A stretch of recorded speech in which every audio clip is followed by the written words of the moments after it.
not everybody is equipped to or interested in engaging in high-level discussion of abstract and creative ideas. You hear this idea that everyone's creative.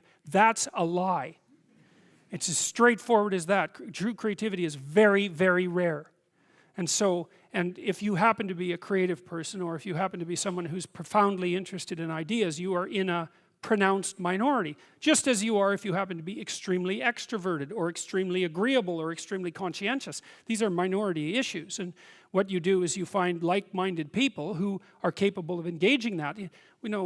Heavyweight weightlifters compete with heavyweight weightlifters for a reason, and everyone thinks that's fine, and the same thing applies to intellectual and creative endeavors. So what you do is you try to find a community where that's the nature of the community, and you likely have to find a relationship like that as well.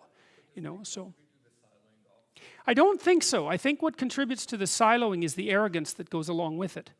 Because if you can be interested in ideas and you can be creative, well, that's the arrogance of the intellect, right? That's the thing the Catholic Church had warned about for centuries, is the arrogance of the intellect.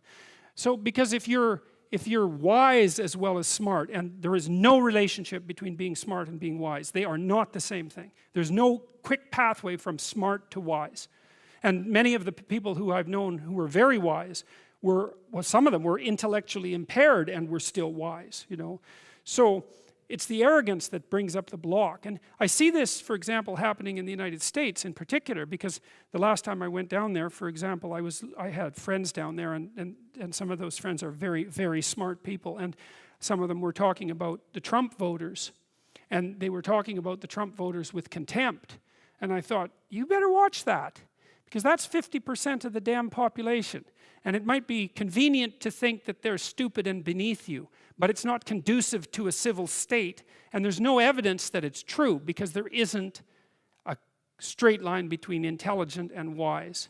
And so I think that if your character is developed and you're intelligent, you can have your siloed creative community, but you develop enough wisdom so that you can see all the things that people can do that are of high ethical utility that are outside the intellectual domain.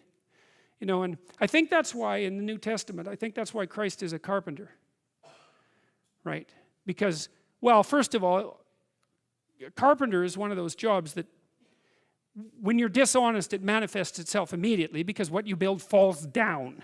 And so if you're an honest carpenter, you build a good house. So there's a nice metaphor there. But it's also a warning, in some sense, against the equation of intellectual brilliance with moral superiority. And so if the intellects would drop their moral superiority, and fat chance there is of that, then the divide between the working class, say, and the elite would resolve. And there's every reason to have respect for decent working class people. I mean, it's on their labor, as the left-wingers at least hypothetically agree, that the entire edifice of the culture is resting. So you can have your cake and eat it too, but you have to not assume that your niche makes you superior. And it's very difficult for smart people, especially smart. There's this scene in Nietzsche's, it's in Thus Spake Zarathustra, where Zarathustra, the prophet, comes down from the mountain, and he comes into a public square, and there's this crowd around this little midget who's only about this high, who has a gigantic ear, and everyone is marveling at him. Well, that's what the modern intellect is like. It's a midget with a giant, well, mouth generally, not an ear. And the being is underdeveloped, but the intellect is hyper activated. And it makes the person extraordinarily unbalanced. And it's partly because they can't compete outside the intellectual realm. And that makes them very bitter, because they tend to think, well, God, I'm so smart, everything should just come to me. It's like, sorry, that's not how the world works. And it also, that attitude is immediately evident to people that they're talking to when they talk in the manner that they talk, if they are arrogant intellectuals of that sort. You see that in The Simpsons did a good job of that with Comic Book Guy, right? I mean, completely useless in every possible dimension with an IQ of about 160. And it's very annoying to people who have an IQ of 160 that they can also be completely useless. But it happens a lot, so.